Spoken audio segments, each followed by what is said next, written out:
नासिर सखर में खोसा बिरादरी जामशोरो पुलिस पारा महाजन में खोसा बिरादरी के घरन ते चढ़ाई औरतनी ॿारनि ते तशद्दुद ऐं गिरफ़्तारियुनि ख़िलाफ़ एहतजाज कयो आहे।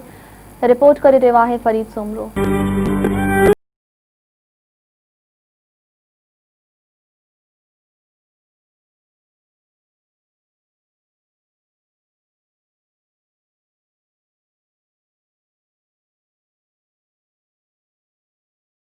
जामशोरो पुलिस पारा बेगुनाह माण्हुनि मथां फायरिंग करे मासूम ॿारनि खे क़तल कयो वियो आहे ऐं उन जे ख़िलाफ़ जेको आहे केतिरा ई माण्हू जेके ज़ख़्मी थिया आहिनि उन जे ख़िलाफ़ अॼु खोसा बिरादरी सखर प्रेस क्लब अॻियां एहतजाज करे रही आहे ऐं इहो मुतालबो करे रही आहे त एसएसपी जामशोरे खे अमजद जे खे हटायो वञे ऐं साफ़ शफ़ाफ़ इंक्वायरी कराई वञे। असां मुज़ाहिरीन गॾु आहिनि उन्हनि खां पुछूं था खोसा क़ौम सां उहा ज़्यादती कई वई आहे जी बर्मा में मुसलमान सां कश्मीर में मुसलमान सां असां सिंध में था रहियूं पाकिस्तान में था रहूं असां परअमन शहरी आहियूं।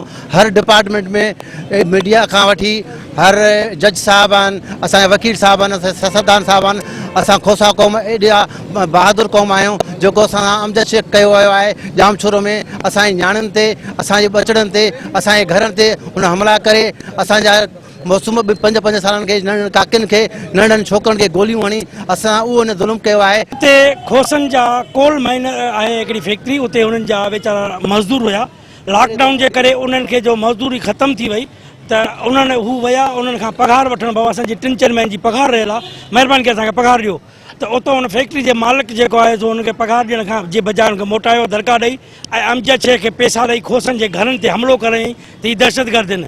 अमजद शेख पुलिस वठी राति जो पुलिस हटाला बख़्तरबंद गाॾियूं वठी मासूम ॿारनि खे गोलियूं हणी ईअं कई जीअं कश्मीर में हिंदुस्तान जी फ़ौज कंदी आहे ईअं उन्हनि सां ज़्यादतियूं करे उन्हनि खे गोलियूं हणी 2-2 ॿारड़ा छोकिरियूं 20-25 औरतूं पहिरें उगाड़ियूं उन्हनि खे मथे उगाड़ियूं उन्हनि खे गिरफ़्तार कयो वियो आहे। मज़म्मत कयूं था हिन हमले अमजद शेख जी।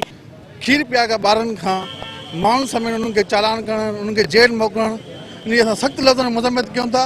पर खोसा बिरादरी छा पर पूरे पाकिस्तान में बल्कि पूरी दुनिया में ईअं किथे ई वाक़ियो न थियो आहे जीअं हिननि वीचारे औरतुनि सां ज़ुल्म थियो आहे। उनजा घर ढाया विया आहिनि उनजा अनाज खया विया आहिनि उनजो जेको बि खाइण पीअण जो ज़रियो कमाई जो ज़रियो उहो सॼो तबाह बर्बाद कयो आहे। एसपी जामशोरो एॾो ज़ुल्म कयो आहे।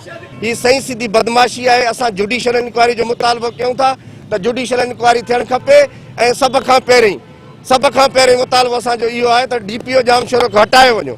उन जे हूंदे इहा जुडिशियल इंक्वायरी मुंहिंजे ख़्याल में फेयर न हूंदी। असां इहो ॿुधाइणु चाहियूं था त असां खोसा क़ौम पाकिस्तान जे वॾे में वॾी रेशो रखंदड़ क़ौम आहियूं ऐं असां जंगजू क़ौम आहियूं। असांजा वॾा अंग्रेज़नि सां विढ़िया आहिनि।